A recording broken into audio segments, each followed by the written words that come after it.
Let's see basics of NumPy. NumPy is a Python package which stands for Numerical Python, and it contains multidimensional array objects and the routine which process this array.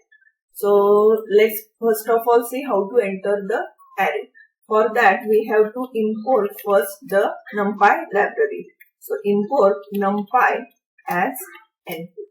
Now to enter an array, np.array, and then write down whatever the elements you want to add.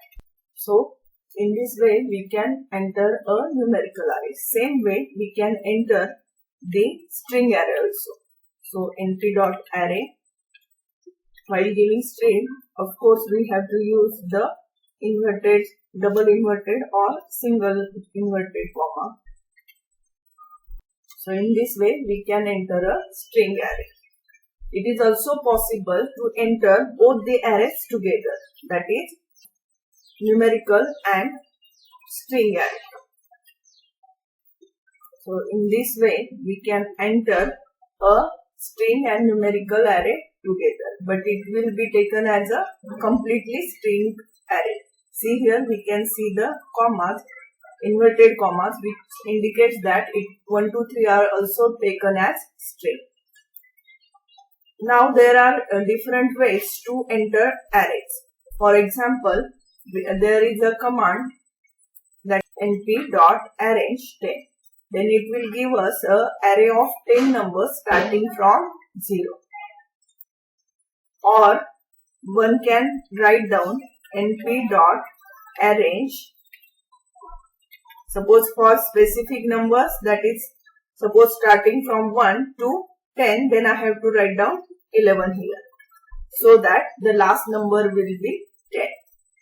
Again, if somebody wants steps, that is increments, then also we can write down np.arrange 1 to 11 and with a step of 2. Then also we are getting here an array with step of 2, that is after a increment of, or we can, now suppose we want decrement, then we should write it np.arrange 11 to 1. Since we want decrement, we should write -2. See now, in a decrease order we have a array. In this way we can arrange. Suppose we want to convert it into a matrix, then we can write down, now this is an array we have of 12 numbers and we want to convert it into matrix. Then we have to write down np.reshape,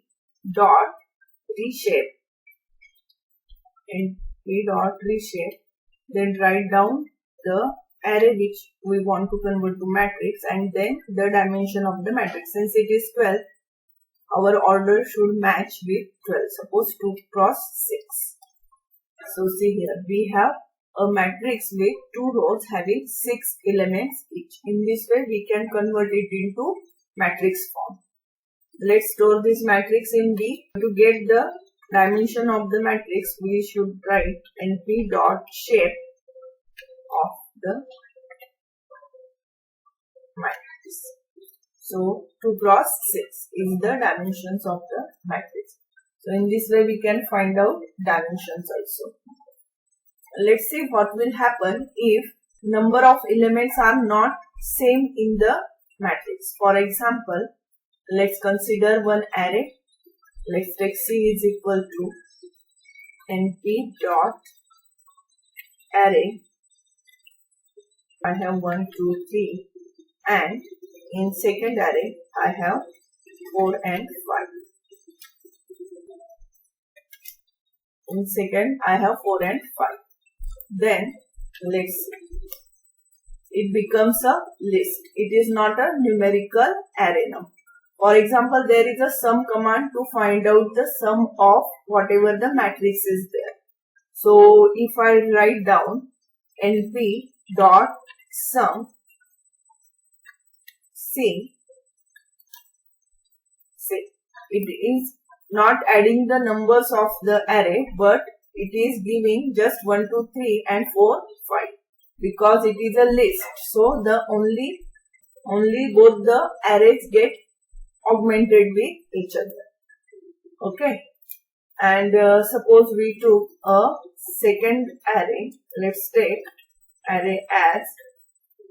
So see now again it becomes a numerical array. And now if I write np dot sum of d, it is giving sum of all elements in this matrix D. Now suppose we want row wise or column wise sum, then we should write down np dot sum D and axis is equal to, say, it has given us column wise sum. When we write axis is equal to 0, we are getting column wise sum of the numbers or elements, isn't it? 5, 7 and 11. Now axis is equal to 1. Now we are getting the row wise sum, that is 6 and 70. So in this way we can find out many such functions are there. For example, np dot prod is there for getting the product of the numbers. So again if we write D, we will get the product of all numbers. Whatever in these two arrays are there, we are getting the product of all. Again if we want product column wise, then we should write np dot product of D and axis is equal to 0. We get now the column wise product 4, 10 and 20. If we want row wise, we should write down just here axis is equal to 1. So we get row wise product. So many aggregate functions are there to deal with the arrays. NumPy mean is also there, that is np dot mean. Again if we want mean of all the elements in array, we should write np dot mean. If we want variance, we can write down np dot var of D. Of course we want row wise or column wise, we should write down 8 axis, giving axis 0 or 1 for column or rows. Already we have seen some command, but suppose I write np dot sum with condition that D is elements of D which are greater than, suppose, then if the answer is 3, this is our D and we have written here sum D greater than 3, which doesn't give the sum but gives the number of elements in this. Then there are many get functions, such as suppose we want standard deviation, then we should use np dot std of, which gives the standard deviation. If we want to find out maximum, then np dot max of D, suppose axis is equal to 0, then it will give us column wise maximums that are, or this is our D. So in first column 4 is maximum, second 5 and third one 8. So in this way we have. Similarly we can find out the minimum also. Minimum again D, axis is equal to, let's take 1, that is maximum. Again there is one important function, that is argument minimum, which gives the position or index of the minimum element. For that we have to write down np dot argument mean, so arg mean of again D.